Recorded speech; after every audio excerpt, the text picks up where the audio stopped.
everybody, and welcome to the Crunch Zoho Day edition. Indeed, indeed. I'm here with Dave in Hey, y'all. IRL. It's so nice to be in IRL Yeah, today right. In person, I know. Without Patrick and Biscuit, though. without Patrick and Biscuit. Yeah, You guys be good. We're watching, even though we're in Austin. absolutely. So, ZohoDay, Austin, what's happening?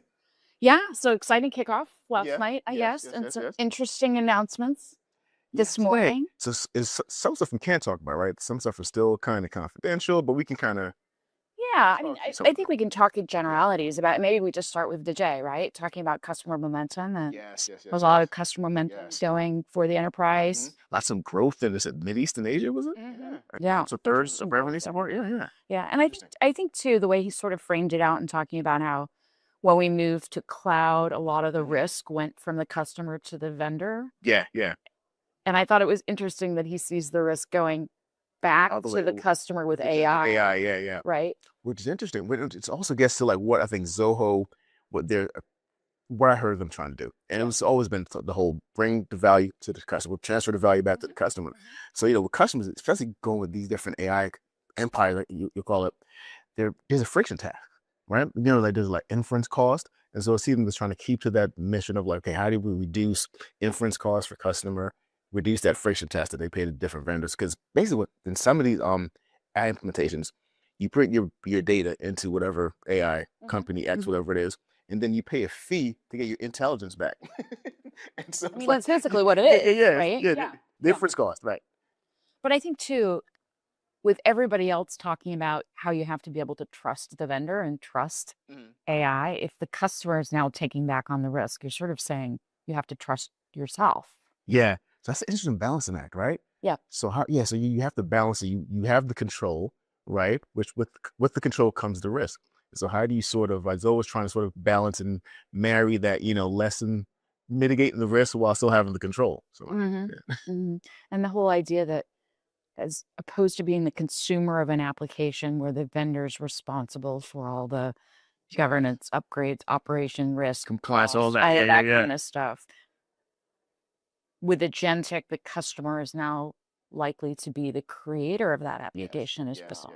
So all of those guardrails become all the more important. Exactly. in getting out the door. Yeah. And it's interesting too, because I think one of the things, and I'm sure you're hearing this too, Dave, is trust is the biggest factor. And it's not the technology itself, it's the human factors that are keeping people from getting AI in production. Exactly. Right? They're like, well, we'll turn it on in limited use cases, but we're really not sure if this goes wild, like how we're going to be able to manage it. People are really concerned about that. I think it's a real human fear. Exactly. I think one part of it too, obviously, that goes to like, how do you sort of plan around your AI deployments? And I think one of the big things I'm seeing is that people don't realize they need to own their context, right? I've been talking about this called, like this universal context layer, where you have to own the context and all the different flows within the organization and know what those flows are, and then design your architecture around those flows, right? Because those flows are between employees to employee, right? Employee to customer. And how do you manage those flows without there being a human friction tax, with like messed up flows and no context when the employees dealing with the customer? It's the whole FOMO concept, right? That you're messing up, right? Exactly, right? And I'm glad that you brought up the point of context, because I thought some of the stuff that Manny had to say this morning about the operating system was really, really interesting too. And we didn't get into sort of the master data management question, but I'm curious for your thoughts on that too. Yeah, in terms of building your own apps. Yeah, so I think they're allowing Zoho. What I saw was them trying to with their platform now, move apps to platform, allowing the customer, the enterprise, to then build their own flows. Yep. And build their, architect their own flows. And so again, get back to giving them all the control, but how do they then manage the risk that comes with all that control? So did you understand it to be sort of the J framing out the cloud takes the risk away from the customer, AI brings it back? What Zoho is doing, they're taking that risk back on. Yeah, to try to mitigate that. Exactly. That's how I sort of saw the transfer. And to come to think about it, who else even does that? Because now they're becoming the infrastructure partner for the enterprise, but the enterprise still owns their flows, owns their architecture, owns their context, right? But they then take on some of that risk for them by having local data centers. So there's privacy in your data. The data is like going, offshore someplace. It's still under your control. I'll tell you what it made me think a lot of this morning, particularly when they unveiled the new server, was Oracle. With the whole database stuff. Yeah. Right? That was a wild. With Exadata, the Exadata appliances and Arista stuff. Their whole goal was what? Efficiency, cost, optimization for the customer around those enterprise apps and owning their own AI. Exactly. And I think too, while Zoho, they're so technical here, right? Yeah. I think they need to, devise better messaging, because when you begin to talk about this stuff to CIOs and people in business, they're focused on outcomes, right? And so while the technical stuff is cool, like how do they then sort of break that down into like, these are the outcomes. We're designing this for outcomes, for actual business outcomes, for your different workflows we deal with. I think even at a high level, talking about here the specific agents that we built, right? Yeah. Give me the list of agents with those different outcomes could be a great way to show kind of the depth of the technology chops that they have. Yeah, and that would resonate with the business leads, right? Because that's exactly what my pain point is. That's my pain. But you bring me to a really important question, which is, who's Zoho's target customer? Because as much as we talk about going up into the enterprise, there's not a global enterprise today that doesn't already have technical debt and already have a lot of those different applications out there. So the idea that it's all going to run on Zoho, I think, is a little unrealistic. It's unrealistic. And I think they know that too, obviously, right? Because I think how they're designed, especially now with supporting MCP, the Model Context Protocol, they're then able to sit in an environment that's new to them, right? But be able to plug and play in. So say that the organization has a Salesforce CRM, right? They're still able to plug and play via integrations, MCP and 8A protocol, and talk to different agents. And so then the context becomes key then. With MCP, you can have some more context because right now we're seeing naked agents. I just saw a visual in my head of naked agents running right through the streets. That's an image generation project. Type in AI. Naked agent. Naked agent. Going wild. Yeah. Yeah, right. And so they're naked because there's no context, right? And so now I have this context is the close in my head. This metaphor can go so crazy right now, but I'll stop. No, but to your point, I thought one of the questions that was asked this morning about, well, what if the data is different for different use cases? And I think that's something. That was an interesting question. I was trying to figure out what they were getting at. Like, did you get a hold of what? Because it was like different versions of data for. An interesting way to pose a question. I think it comes from a best of breed world, right? Where my data definitions may be different from application to application. That's right. Right? Like a sale in my Salesforce automation system is different from an order, although they're essentially the same thing. Same thing. And so how I thought of what Zoho was trying to do with them, they're sort of giving you the ability to create your own universal context layer that no matter where the data is, there is context. And I'm saying like sort of a synergy between, the sales data, the HR stuff, like it's all, they have the system of record where we can actually now begin to morph and move, flow those together. It's sort of what I got. You know what, though? I think it's interesting. We didn't hear anything about HR this morning. That's right. What do you think? Talking about EX. Well, I mean, I think if I have the data about my employees in the system, and if I have skills data, which is where I'd really like to see Zoho go, because they can gather so much skills data based on how employees are using the Zoho applications in the system. Absolutely, yeah. I got to have a skills inventory that is real time, that is up to date, that is real, not performative based on performance review or other. Yeah, no, absolutely. Other HR data, for lack of a better term. And I think they have a real opportunity with what they've done with people to weave that together. Interesting, yeah. Because especially if you're the employee's customer facing, right? That skill, being able to find, experts and so forth becomes even more important when you're dealing with solving a customer issue. Right. So lots to unpack. What else did you? What's going on today? So a lot happened today, right? I know there's some stuff that was still like confidential, but Velociraptor. Are we allowed to talk about that? Which one was that? No. I think we can, right? I think so. We talked about hardware, so we yeah. I think it's really, really interesting. I think as we look at sort of AI valuations and what's out there, obviously the pits and shovels folks are the ones that are doing better. Yeah, at least right now. And obviously that doesn't apply to Zoho, but I think it's an interesting shift for them, an investment they started making in 2019 Yeah. to get into the hardware Harder business. business, yeah. I think though, But it's true to form for them though, right? Because I didn't even realize that they do mobile device management and all this stuff. So they literally, wherever they can bring value to increase their own sort of like technical platform, they go there. You know, so whether it's the hardware, so I honestly thought they were going to mention some chip stuff today, because I was like, where else will they go? I wouldn't be surprised. Right? So Where else will they go? Yeah.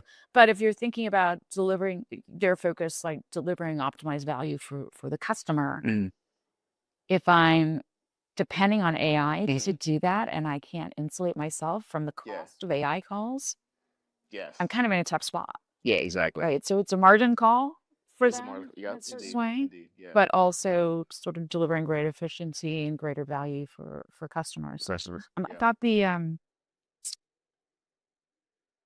growth in locations and the idea about locations and sort of what we saw Vijay talk about by region this morning was really, really interesting too, particularly if I think about in the context of data sovereignty. Yes, because that's the other big thing too. Like, and, he mentioned it a lot, but he kind of weaved into what he was talking about. Because that's the thing. Like, how do you, again, with the local data centers, transnational localism, you know, how do you sort of maintain your right to your own data, your own sovereignty, and control where the data is? And we're only starting to talk about that today. And I think we're going to see more and more lawsuits come up and questions around data. Who owns the data? And you got customers can do data versus what vendors do, what vendors' responsibilities are when they own the data.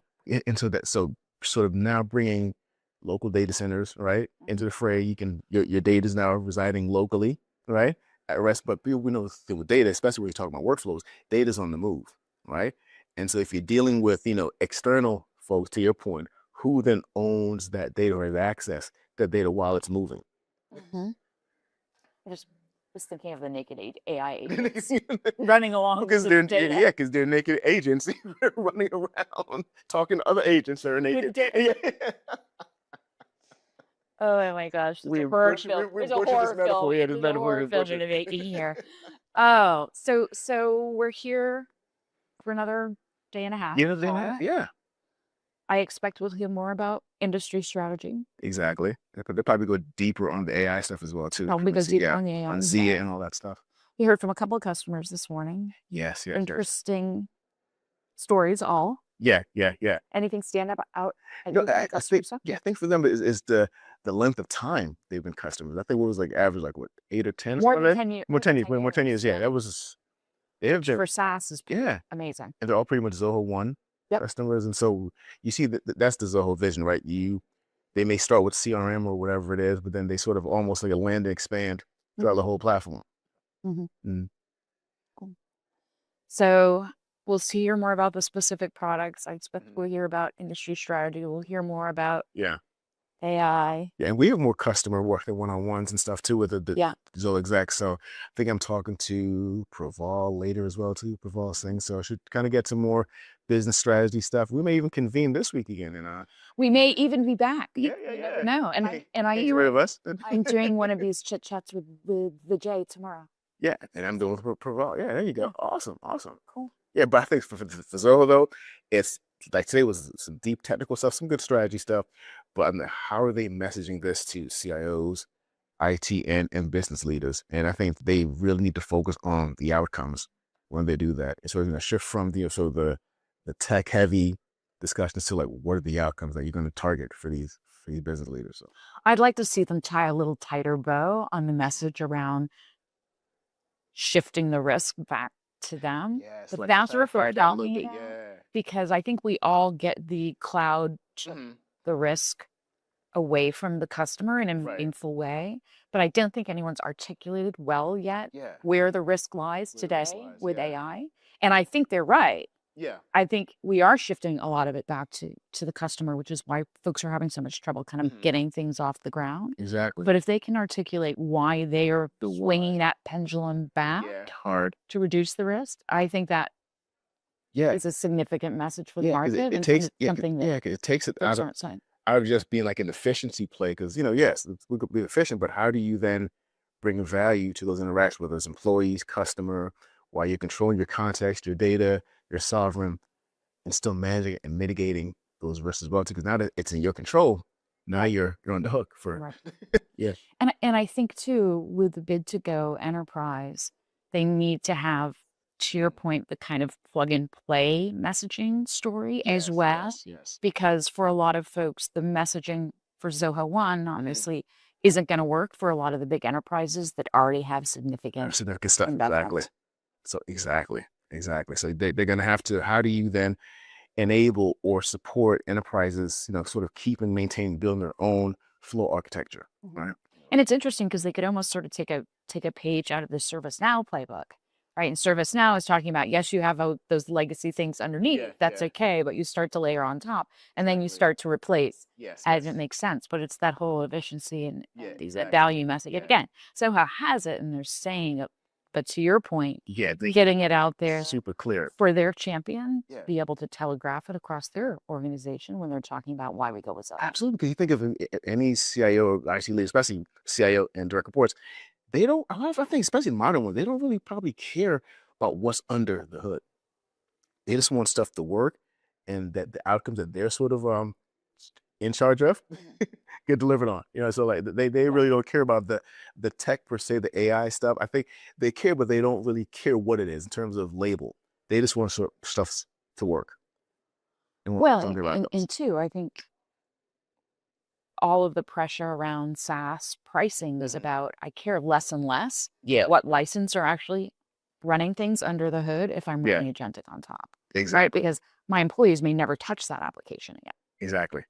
Yeah. So the story about that efficiency play and being able to work well with others is a good one. I think we've got to have a story for the mix and match, as well as the Zoho One universe. Those environments that aren't homogeneous. Exactly. There you go. Exactly. This has been good. I think that's a good thing to wrap. Jared, do you want to thank everybody? Thanks so much for joining us today on The Crunch. This has been awesome. So we're still here on the ground in Austin for ZohoDay. So we're going to probably be back for some more by the end of the week. Yeah. Patrick and Biscuit, you be good. Be good, guys. Thanks, everybody. Awesome.